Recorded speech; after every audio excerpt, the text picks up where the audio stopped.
Hello, जय हिंद। तो आप सब कैसे हैं? उम्मीद करते हैं आप सब अच्छे होंगे।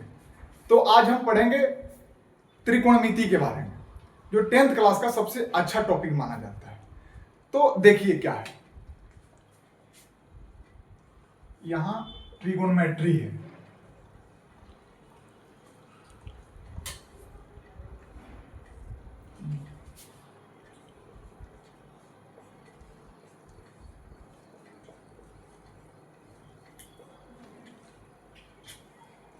देखिए, ट्राई मतलब क्या होता है?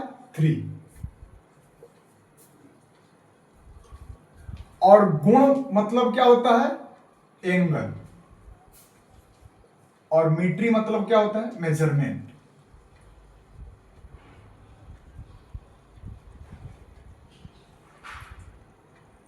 थ्री एंगल मेजरमेंट यानी 3 कोणों को मापन को हम आज पढ़ेंगे। तो बेसिकली हम राइट एंगल ट्रायंगल के बारे में पढ़ते हैं। साइड के आधार पर एंगल कितने, ट्रायंगल कितने होते हैं? 3 होते हैं। और एंगल के आधार पर कितने होते हैं? 3 होते हैं। तो हम लोग एंगल के आधार पर जो राइट एंगल ट्रायंगल है उसके बारे में पढ़ेंगे। तो ये क्या हुआ? एक राइट एंगल ट्रायंगल हुआ। अब कोई दोस्त बोलेगा कि सर ऐसा ही, फिर ये क्या है? ये भी राइट एंगल ट्रायंगल है। आकृति बदल देने से उसका जो वैल्यू है नहीं बदलेगा। यहां क्या है? 90 डिग्री एक समकोण है, तो फिर यहां क्या हुआ? यह भी 90 डिग्री समकोण होगा। तो दो एंगल के बीच झुकाव को क्या बोलते हैं हम लोग? थीटा के नाम से जानते हैं। ये क्या हुआ? ये भी थीटा हुआ।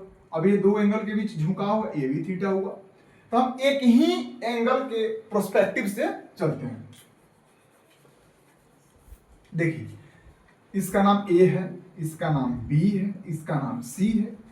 अब देखिए, अब आपको यह समझना है, जब ये एंगल है और इस राइट एंगल में सबसे जो बड़ी भुजा है उसको हाइपोटेनस बोलते हैं, कर्ण बोलते हैं। ये फिक्स रहता है, हाइपोटेनस,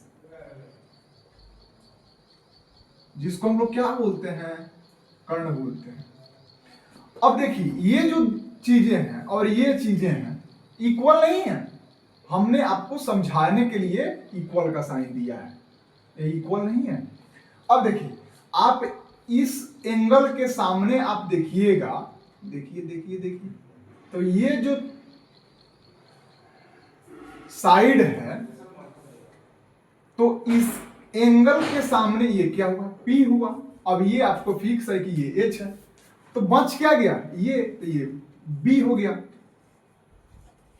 तो आप देखिए, इसमें एक थ्योरम होता है, पाइथागोरस थ्योरम। तो कर्ण का स्क्वायर यानी H का square is equal to P का स्क्वायर प्लस B का स्क्वायर। इसको याद कर लिया जाता है, इसका प्रूफ भी है, जो हम लोग आगे चल करके ट्रायंगल का जो चैप्टर उसमें हम सीखते हैं। फिलहाल अभी आपको समझना होगा कि कर्ण का स्क्वायर यानी हाइपोटेनस का square is equal to P का स्क्वायर यानी लंब का स्क्वायर जोड़ आधार का स्क्वायर। हिंदी भाषी छात्रों के लिए आपको बता दें, कर्ण का स्क्वायर बराबर लंब का स्क्वायर जोड़ आधार का स्क्वायर।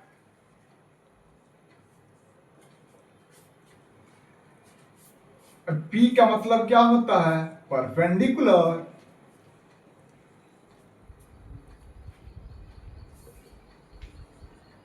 H का मतलब क्या होता है? हाइपोटेनस। और B का मतलब क्या होता है? बेस। ये हो गया। अब एक और चीज बनता है, अब इस एंगल के सापेक्ष देखिए, अब इस एंगल को हटाइए। अब यहां भी तो एंगल बन सकता है ना। अब इस एंगल के सापेक्ष देखिएगा, जब ये अल्फा होगा तो P और B इंटरचेंज हो जाते हैं, लेकिन जो एच होता है फिक्स रहता है, हमने पहले आपको बताया। तो जब इसके सापेक्ष देखिएगा, इस एंगल के सापेक्ष, तो इसके सामने क्या होगा, P होगा, और इसके सामने P हुआ तो फिर बच गया क्या, तो ये B हो जाएगा। कहने का मतलब है जब यहां थीटा होगा तो ये P होगा, और जब यहां अल्फा होगा तो ये B होगा। सीधा सा मतलब है, जब ये थीटा तो ये P, जब ये अल्फा तो ये P, तो जो बच गया तो यहां P हुआ तो ये B हो जाएगा, यहां B हुआ तो ये P हो जाएगा। और आगे हम फिर क्वेश्चन के माध्यम से कंटिन्यू करेंगे।